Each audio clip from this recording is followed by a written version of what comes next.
দেখেন, আমেরের জীবনে অনেক বড় স্বপ্ন ছিল, সে হজ করতে যাবে, সে কাবাগর তাওয়াফ করবে, সেটা তার স্বপ্ন ছিল। এবং গত পরশুদিনই তার হজের ফ্লাইট ছিল। সে যখন এয়ারপোর্টে আসলো, পাসপোর্টে নিরাপত্তাজনিত কিছু সমস্যার কারণে তাকে একটু দাঁড় করিয়ে রাখা হলো। সমস্যার সমাধান যখন হলো, তাকে যখন ছেড়ে দেওয়া হলো, তখন আসলে অনেক দেরি হয়ে গেছে। কারণ আমেরের সাথে অন্যান্য যে হজ যাত্রী, তারা এতক্ষণে বিমানে উঠে গেছে এবং বিমানের দরজা ভিতর থেকে বন্ধ করে দেওয়া হয়েছে। তখন সেই এয়ারপোর্টের অফিসাররা সেই পাইলটের সাথে কথা বলল, পাইলটের সাথে যোগাযোগ করলো, পাইলটকে বলল যে দেখেন, একজন হজ যাত্রী নিরাপত্তাজনিত কিছু সমস্যার কারণে বিমানে উঠতে একটু দেরি হয়ে গেছে, তাকে একটু বিমানে উঠিয়ে নেন, সে বিমানে উঠতে পারে নাই।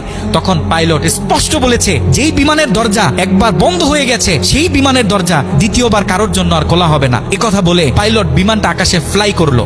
সেই অফিসাররা তখন আমেরকে বুঝাইতেছে, দেখো বিমান তো চলে গেছে, তুমি আর যেতে পারবে না, তুমি বাড়িতে চলে যাও, নেক্সট টাইমে তুমি হজে যাওয়ার জন্য ট্রাই করো। তখন সে আমাদের মুসলিম ভাই, সে হজ যাত্রী, সে কি বলেছে জানেন? সে বলেছে, আমি আমার রবের উপর পরিপূর্ণ তাকওয়া রাখলাম, আমি আমার রবের উপর পরিপূর্ণ আস্থা রাখলাম, আমি হজ করেই বাড়িতে ফিরবো, হজ না করে আমি বাড়িতে ফিরবো না। কথা বলে সে এয়ারপোর্টে দাঁড়িয়ে রইল। ঠিক কতক্ষণ পর সেই বিমান থেকে এয়ারপোর্টে মেসেজ করা হলো যে বিমানের ভিতরে যান্ত্রিক সমস্যা দেখা গিয়েছে, খুব ইমার্জেন্সি বিমানটা সেই এয়ারপোর্টে ল্যান্ড করতে হবে। বিমানটা যখন এয়ারপোর্টে ল্যান্ড করা হলো, যান্ত্রিক যে ত্রুটি, এই ত্রুটিগুলো যখন সমস্যার সমাধান করা হচ্ছে, তখন সে অফিসাররা সেই পাইলটের সাথে কথা বলেছে যে দেখেন, কোনোভাবে এই যাত্রীটা একটু নেওয়া যায় কিনা, সে তো হজ করার উদ্দেশ্যে বাড়ি থেকে বের হয়েছে, সে তো বাড়িতে যেতে চাচ্ছে না, হজ না করে তাকে একটু নিয়ে নেন। তখনও সে পাইলট বলেছে যে না।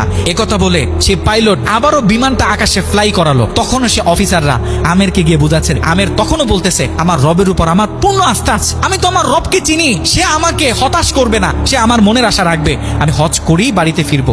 কথা যখন বলতেছে, এর ঠিক কিছুক্ষণ পরে আবারও সেই বিমান এয়ারপোর্টে মেসেজ করলো যে বিমানের ভিতরে এখন আগের চেয়ে বেশি কিছু যান্ত্রিক ত্রুটি দেখা গিয়েছে, বিমানটা আকাশে ফ্লাই করতেছে না, বিমানটা এমার্জেন্সি আবার এয়ারপোর্টে ল্যান্ড করতে হবে। বিমানটা যখন এয়ারপোর্টে ল্যান্ড করলো, তখন সে পাইলট নিজে বিমান থেকে নেমে সে অফিসারদেরকে বলতেছে, সে হজ যাত্রী কই, যাকে ছাড়া আমরা মক্কার উদ্দেশ্যে রওনা দিলাম, তাকে আমার হাতে তুলে দেন। আমি যতটুকু বুঝতেছি, তাকে ছাড়া এই বিমান যতবারই আমরা আকাশে ফ্লাই করব, মক্কার উদ্দেশ্যে রওনা হব, আমার মনে হয় না যে এই বিমান স্বাভাবিকভাবে মক্কাতে গিয়ে পৌঁছাবে। তখন সে পাইলট সে আমেরের হাত ধরে নিজে নিয়ে সে বিমানের ভিতরে বসিয়ে দিল।